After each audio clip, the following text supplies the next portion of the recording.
Hey guys, welcome back to my channel. I'm Larissa and today, as you saw in the title, I'm going to be talking about the general differences between UK and Japan, and this video was actually requested, so thank you to everyone who sent me requests and stuff. But anyways, I live in the UK for about like 3 years now, so I think I have enough experience to talk about it. So I've actually categorized 5 areas or topics I'm going to talk about, which are food, medical, living, fashion and language. So if you guys are interested in these kind of videos, me talking about differences between cultures, or if you're just generally interested in UK or Japan, then don't forget to subscribe and like this video, and don't forget to check my Instagram as well, because that's where I usually update stuff on my life. So yeah, don't forget to check that out. And yeah, without further ado, let's just jump right into the video. Alright, so for the first thing I'm going to talk about is food. A big difference between Japan and the UK is the amount of vegan option that we can get in England. I guess Japan is still kind of like introducing more like vegan options, but I think it's not there yet, whereas in the UK there was always like a vegan option, and recently it has like increased a lot, which is crazy. By the way, I'm not vegan, my husband is, so we eat vegan food at home. I do eat like chicken and fish outside, but at home we always eat vegan. I always cook vegan stuff, bake vegan cakes and stuff. One of my life savior is oat milk. Oh my god, I never liked cow milk ever. From based on my experience when I was in primary school, like elementary school in Japan, kind of part of like a food education, parents can pay like a certain amount of money monthly for school to provide cow's milk for children, because we were taught that cow's milk are really good for you. There's so many calcium in it. You know, make your bones stronger and everything. I actually had to drink cow's milk every day at lunchtime, and it was horrible. Oh god, I just had to always like pinch my nose to drink it, because that's how much I hated it. So at some point I actually had to make an excuse saying that I'm not like allergic, but I will have like stomachache if I drink cow's milk, to stop school providing me milk. The fact that I have so many options here now, like oat milk, I always loved soy milk, there's almond milk as well, but like my all-time favorite is oat milk barista edition. That is like so good. We actually pay like a monthly prescription to get delivered every month at home, so that we always have a stock. And also like the amount of international food options here is crazy as well. I would say from my Japanese perspective, there is not enough Japanese food yet, but you know, you still can find like Asian supermarket to go. But like even from like a local supermarket, I still can get miso, soy sauce, even like seaweed as well, and kimchi. I still can get like lots of like basic stuff that I need. So you know, I'm still here, I'm still surviving. Whereas in Japan, you can get international food, but you rarely see it at like a local supermarket. You actually have to find like Gyomusupa, which is like an international like supermarket where they sell lots of like canned food, lots of different snacks from different countries. So you need to find like a specific like supermarket to get international food. Another thing is portion size. The best thing about Japanese food, or like just everyday food in general in Japan, is like you can get like lots of bits of everything in Japan. So for example, like ice cream, this was a big shock when I moved here. So like I fancied like ice cream, so I went to a local supermarket, but they only sell like a tub, like a big tub ice cream. But me, I just only fancied just a little bit, because in Japan they sell like a different like mini cups. I would just put a picture on it, but like they sell like a mini cups with like, for example, 6 different flavors in a box. you can find like different brands that make sort of like different like makes like family set box or something. So it's really easy to get like a mini portion size just to enjoy the flavor. Whereas here I still I can find some like those like mini cups, but it's not that common. I think it's more like Haagen-Dazs and stuff, but other than else it's just like a big tub. Also, don't come for me, but I have to say McDonald's in Japan, personally I think it's better. Don't come for me, just because in Japan you can get lots of like seasonal stuff, and it always come up with like a really unique menu, interesting like food ideas, so you never really get bored of it. Or every like season, like I said, comes up with a different like set menu and stuff like that. So I kind of missed that a little bit. Alright, so the next one is medical. So this is more like a girl's experience, I guess. So I've been taking contraceptive pill for like 3 years, like birth control pills, and in Japan the maximum pills like they can prescribe to you is 3 months, whereas in the UK you'll be provided 6 months maximum, which is so nice. It makes my life so much easier.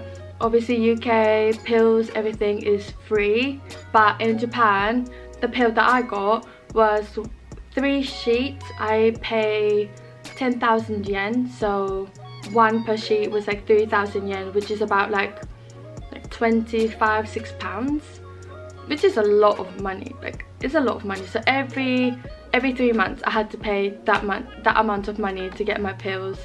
Also related to this topic, like after pills and stuff, here you just can like go straight to Boots, like a local drugstore, and then you can just go get after pills. Whereas in Japan you need to ask the doctor to prescribe it to you, and you still can get it online, but it's not as common as here.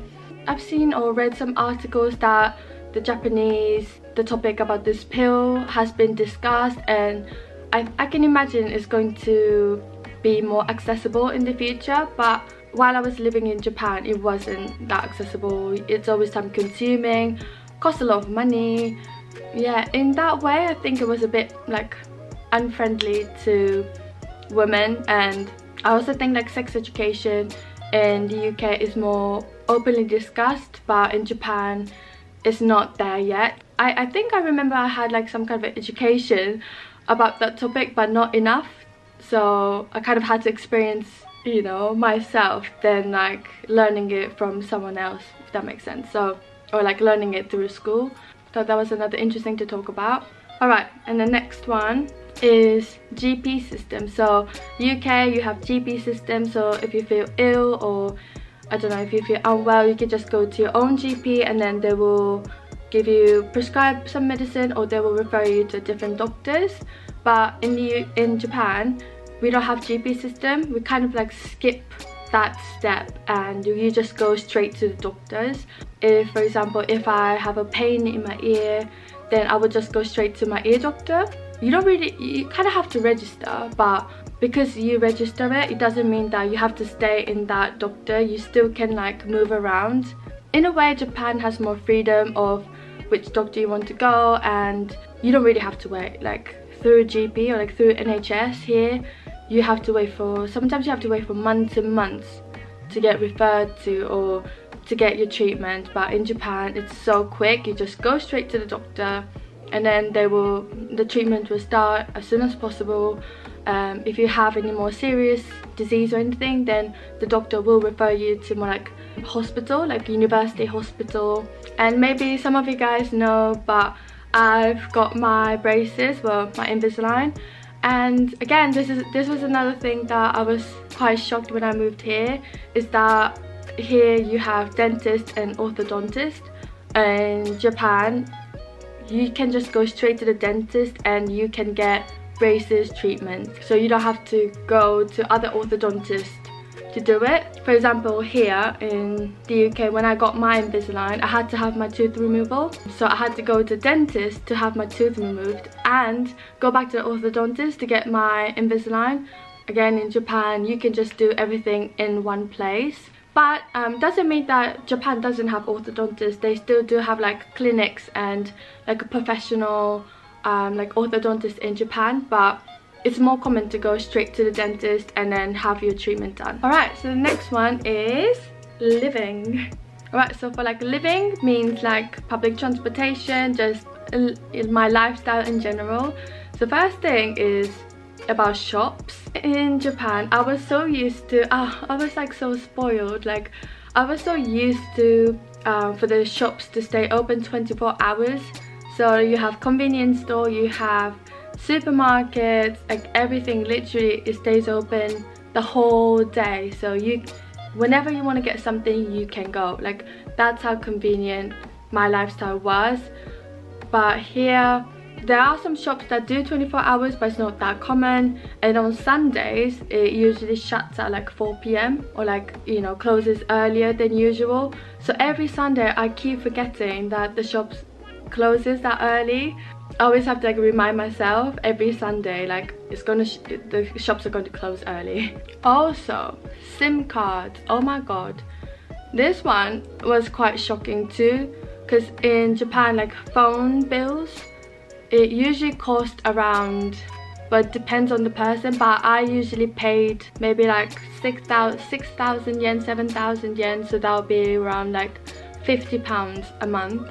And that's not even like unlimited, that was like limited gigabytes, and I still had to pay that amount of money because I have to have a contract with a particular phone company, and so I pay monthly to that phone company.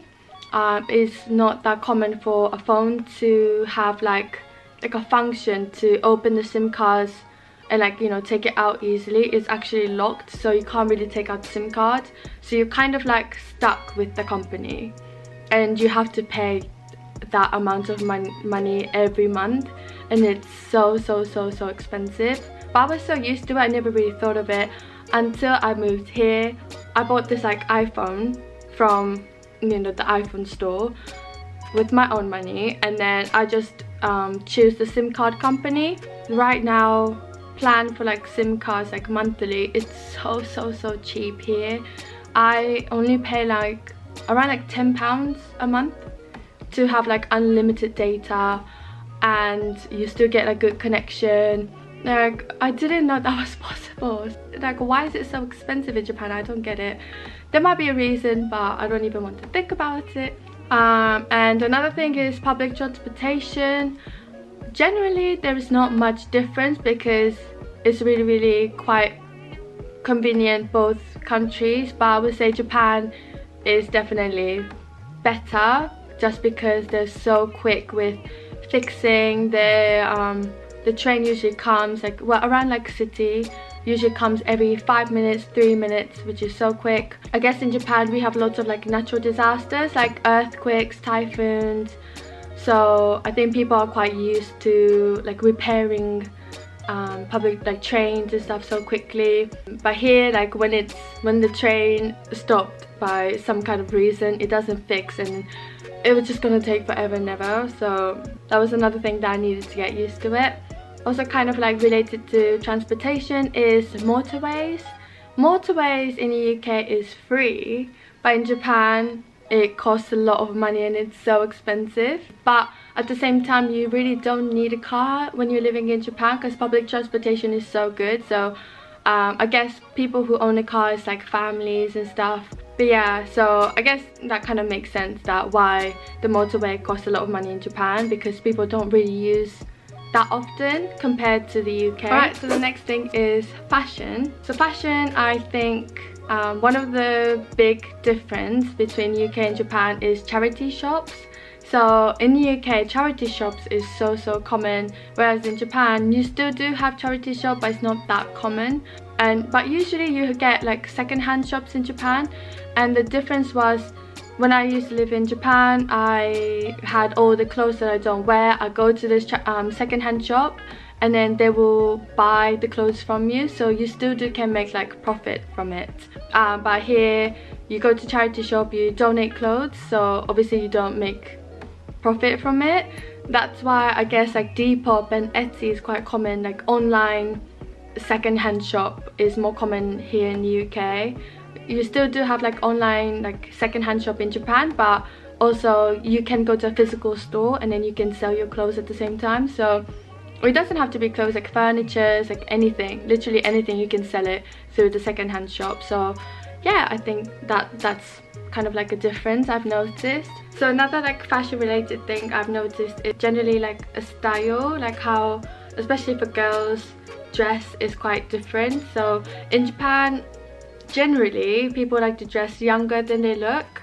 I'm not saying like everyone is, but just in general, like culturally people like to dress a bit like younger, or even there is a word called like seifuku deto, or like, I've never done it before, but I've seen so many people who like to dress their school uniforms after they graduate, and then they will go to like a theme park like Disneyland or Universal Studio Japan, pretend that they're back as a student.